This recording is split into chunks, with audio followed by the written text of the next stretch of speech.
Bonjour à tous, je m'appelle Laura Prioul, j'ai 21 ans et il y a un an maintenant que j'ai été agressée physiquement, frappée, violée. Ça fait un an que je me cache des médias, un an que je me cache de tout le monde, mais que tout le monde parle de moi.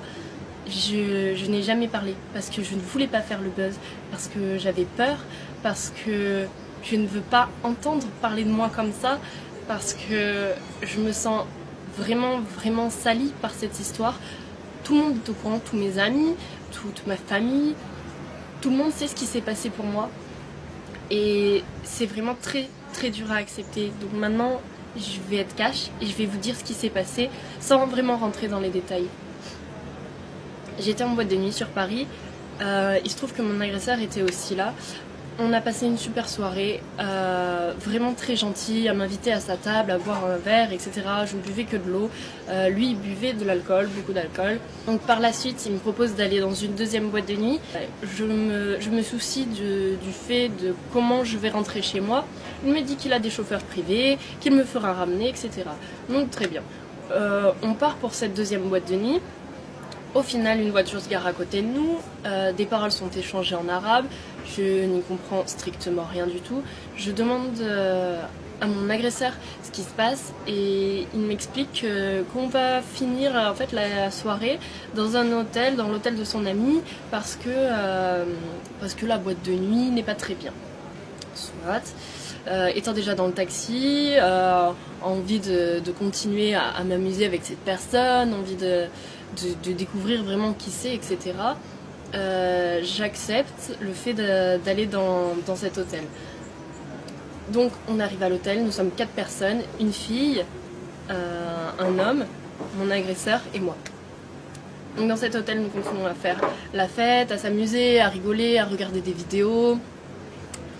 On a dû quitter la chambre d'hôtel en fait parce qu'on faisait du bruit et il nous a dit oui, dans ma chambre d'hôtel on peut y aller, on peut faire du bruit, j'ai tout l'étage, personne nous entendra, alors on peut continuer là-bas. Donc très bien, on décide de tous aller là-bas. Donc je demande à la fille si elle vient et au mec, ils me disent que oui, qu'ils doivent parler avant, qu'ils vont arriver, qu'ils prendront un autre taxi. Donc nous on descend, on prend un premier taxi, on va à l'hôtel, persuadés que les personnes allaient nous rejoindre à l'hôtel pour continuer cette fête, on va dire. J'y vais sereinement. Donc une fois dans la chambre, on met de la musique, on continue à danser, à faire la fête et on était proches et à un moment on s'est tous les deux embrassés en fait. Et il a voulu me rembrasser et j'ai tourné la tête et ça lui a pas plu. Je me suis fait frapper d'un coup et je n'ai pas vraiment compris ce qui se passait sur le moment parce que dans ma tête tout était beau et tout se passait bien. J'ai voulu me défendre et cette personne m'a refrappée. Je n'arrivais rien à faire, rien du tout. Il était vraiment trop fort pour moi, sur moi, à me frapper. Et cette personne a fini par me violer. Donc après m'avoir frappée et violée, je me suis enfermée dans la salle de bain. Il fallait que je retourne dans la chambre parce qu'il y avait mon téléphone. Je devais prévenir quelqu'un, je devais appeler quelqu'un. Il me fallait de l'aide. Je ne pouvais rien faire et je suis rentrée dans la chambre. Il se trouve qu'il était normal. Il me demandait mais pourquoi tu pleures, pourquoi tu t'es blessé, qu'est-ce que tu as fait, est-ce que tu veux de la glace. Il a appelé pour qu'on m'emmène de la glace. Vraiment très bizarre. Une autre personne complètement. Et du coup je prenais mes affaires doucement, j'essayais de me rhabiller doucement pour pas réveiller la bête en lui, on peut dire. Et après avoir pris mes affaires, je lui ai regardé dans les yeux et je lui ai dit mais tu es un monstre parce que je devais le dire et c'était vraiment très bizarre comme action on peut dire. Et après lui avoir dit que c'était un monstre, il m'a poussé violemment sur le lit et a arraché mon vêtement qui était vraiment tout arraché. J'étais vraiment sans t-shirt. Il a essayé de me revioler en me touchant,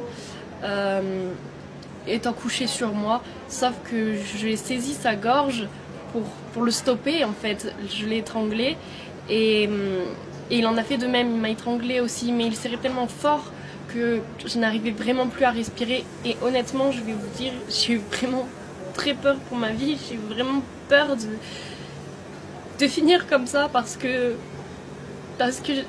je ne pouvais plus respirer, je voyais noir, des étoiles, je venais de recevoir je ne sais combien de coups et je venais de me faire violer, je me suis dit que c'était fini pour moi.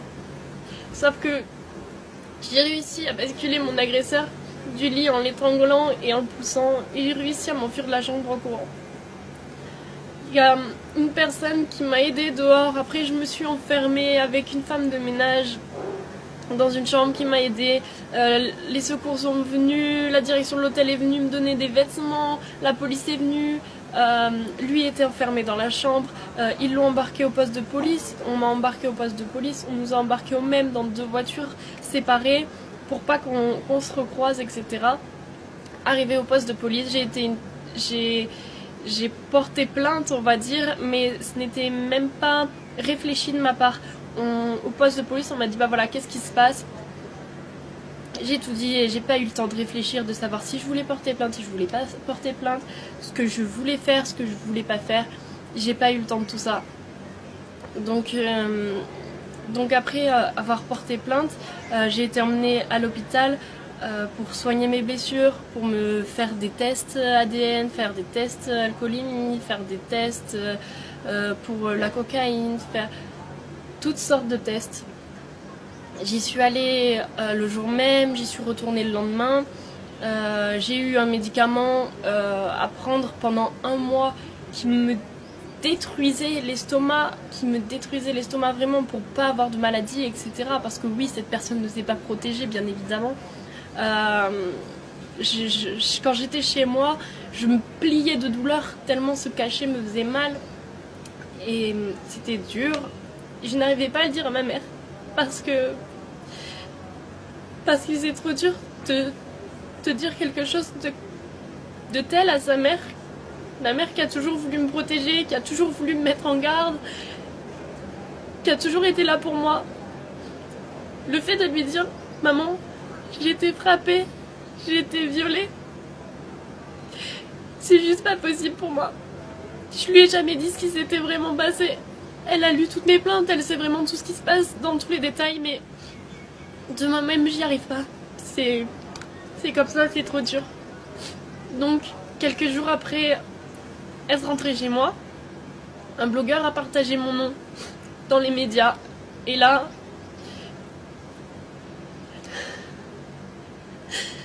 j'ai toute ma vie, on peut dire, qui s'est écroulée ce jour-là.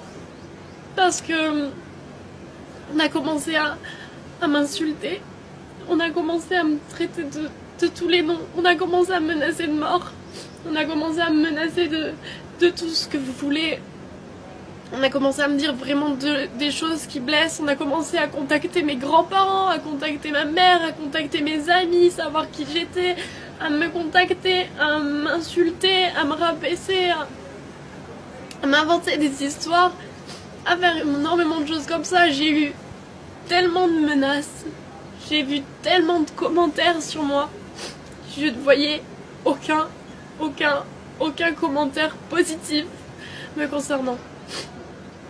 Énormément de gens parlaient, énormément de gens m'insultaient, mais personne ne me soutenait, à part ma famille et mes amis.